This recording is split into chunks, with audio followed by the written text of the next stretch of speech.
కోట్ల రూపాయలతో అద్దెకు తెచ్చుకున్న కొత్త హెలికాప్టర్లు 170 కోట్ల హెలికాప్టర్లు ఇప్పుడే దిగిండంట పట్టిగా. దేనికి దిగిండు తెలుసా? 30వ తారీఖు నాడు సభ ఏర్పాట్లు పరిశీలించడానికి మళ్ళీ ఒక 5 కోట్ల అద్దె హెలికాప్టర్తో ఇప్పుడే దిగిండు కలెక్టరేట్లో. దిగి వచ్చి ఏం మీటింగ్ ఏ మీటింగ్ మీరు కూడా వినే ఉంటారుగా. ఏ మీటింగ్ అంటే రైతు భరోసా ఇస్తారంట. ఎకరానికి మళ్ళా ఎకరానికి వేసేదానికి.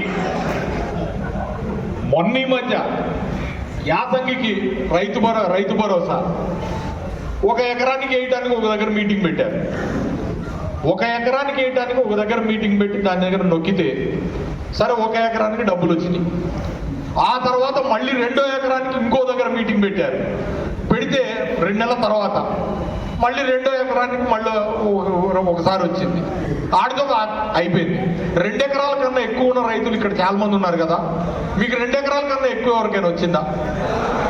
నేను ఛాలెంజ్ చేసి అడుగుతున్న బట్టి విక్రమార్క గారు, మీరు యాసంగిది రైతు భరోసా పూర్తి చేసి మళ్ళీ రేపు వానాకాలానికి మీరు ఇక్కడ బటన్ నొక్కడానికి మీటింగ్ పెడుతున్నారా, లేకపోతే పాతది బకాయిలు వేయడానికి మీరు మీటింగ్ పెడుతున్నారా? మీరు ఒకసారి మీ గుండె మీద చేసుకొని చెప్పాలని చెప్పి నేను ఛాలెంజ్ చేసి అడుగుతా ఉన్నా. రేపు 30వ తారీఖు నాడు రేవంత్ రెడ్డి గారిని తీసుకొచ్చి మీరు నొక్కే బటన్ మళ్ళీ ఎకరానికా? అంటే మళ్ళీ ఎకరానికంటే వెనకాల పోయిన మన యాసంగిలో ఉన్న రైతు భరోసా మొత్తం ఎగ్గొట్టినట్టేనా? నాట్లకి మధ్యలో వచ్చే రైతు బంధు కేసీఆర్ అయితే ఓట్లకి మధ్యలో వీళ్ళు వేసింది రైతు భరోసా, అరకొర రైతు భరోసా. దీని గురించి ఆ రోజున ఏమన్నాడండి రేవంత్ రెడ్డి గారు? 10,000 మీరు వేసేది బిచ్చం, మేము వస్తే 15,000 వేస్తాం. 15,000 వేసినావు.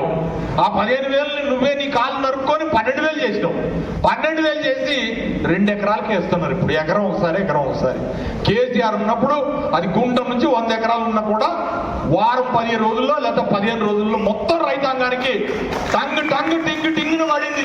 ఏ మీటింగు, ఏ హెలికాప్టర్ లేదు, ఏ బటన్ నొక్కుడు లేదు, ఏం లేదు. రైతు బంధు డబ్బులు వస్తున్నాయంటే డబ్బులు వస్తున్నాయి పక్క. అది యాసంగి వానాకాలం. ఆయన ప్రతిపక్షంలో ఉన్నప్పుడు రోజు మాట్లాడేవాడు, కేసీఆర్ గారిని తులనాడేవాడు. తెలంగాణ రాష్ట్రాన్ని తీసుకొచ్చినటువంటి నాయకుడిని అత్యంత దూషించింది ఈ బట్టి విక్రమార్క. ఆయన ఏం మాట్లాడాడు?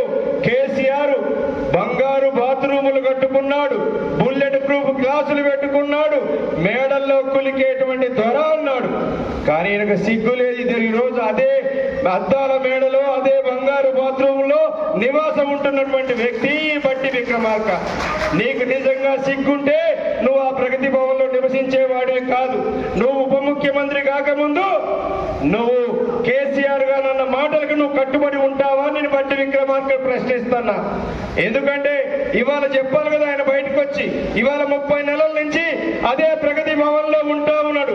కేసీఆర్ గారు 100 మందిని ఆ ప్రగతి భవన్ లో కూర్చోబెట్టి తెలంగాణ అభివృద్ధి కోసం చర్చలు పెట్టి అనేక స్కీములు పెట్టినటువంటి మహానాయకుడు కేసీఆర్ గారు. కానీ నువ్వు అదే ప్రగతి భవన్ ని అపవిత్రం చేసేసి ప్రతి వర్క్ లో, ప్రతి బిల్లులో కమిషన్ తప్పుతున్నటువంటి నాయకుడివి నువ్వు. నీకా కేసీఆర్ గారు అనేటువంటి హక్కు నీకుందని అడుగుతాను. అందుకోసం మీరు కసితో పనిచేయండి. బట్టి విక్రమార్క గారిని ఓడించినప్పుడు మీకు ఉండేటువంటి సంతోషం ఎంత సంతోషం ఉంటుందంటే మీరు అర్థం చేసుకోండి. మీకు ఇంట్లో కనుక ఒక చిన్న పిల్లవాడు పుట్టినప్పుడు, కూతురు పుట్టినప్పుడు తల్లిదండ్రులు ఎంత సంతోషంగా ఉంటారో, మన అభ్యర్థి గెలిచినప్పుడు అంత సంతోషంగా ఫీల్ అవుతాం. కాబట్టి మీరు రవీంద్రరావు గారు చెప్పినటువంటి విషయాలను అర్థం చేసుకొని రాబోయే రోజుల్లో